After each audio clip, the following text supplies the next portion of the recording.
Calcutta university English honours যদি করছো তাহলে দুটো জিনিস মাথায় রাখতে হবে। প্রথম কথা হচ্ছে সাজেশন একটা ইম্পর্টেন্ট ফ্যাক্টর, কিন্তু সাজেশনের থেকেও বেশি গুরুত্বপূর্ণ হচ্ছে পড়াটাকে বোঝা।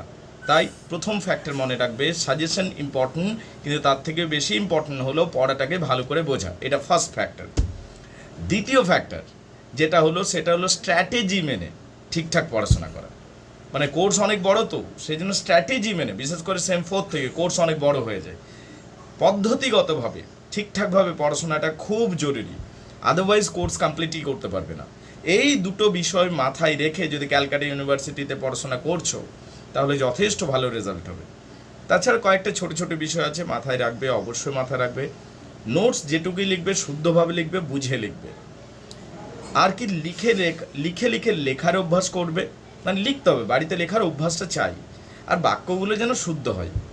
ক্যালকাটা ইউনিভার্সিটির যেই semester 1, semester 2, semester 3, semester 4, semester 5, semester 6, what ever, তোমার ফার্স্ট ক্লাস কেউ আটকাতে পারবে না, এই কয়েকটা যদি পয়েন্ট তুমি মেনটেন করেছো।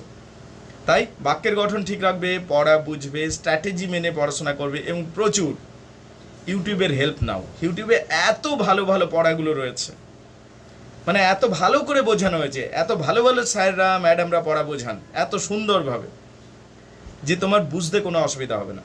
পারলে অবশ্যই টিউশন নাও, যদি ইকোনমিক্যাল স্ট্রেংথ আছে টিউশন অবশ্যই নেবে। তাহলে কি হবে, সেটা অনলাইন হোক অফলাইন হোক যেখানেই হোক, চাইলে আমাদের সাথেও জুড়তে পারো, অফলাইনেও জুড়তে পারো, অন্য কোনো স্যারের কাছেও পড়তে পারো, টিউশনটা নেবে কিন্তু। তাহলে কি হবে, তোমার রেজাল্ট যে ফার্স্ট ক্লাস হবে সেটা এনশিওর হবে।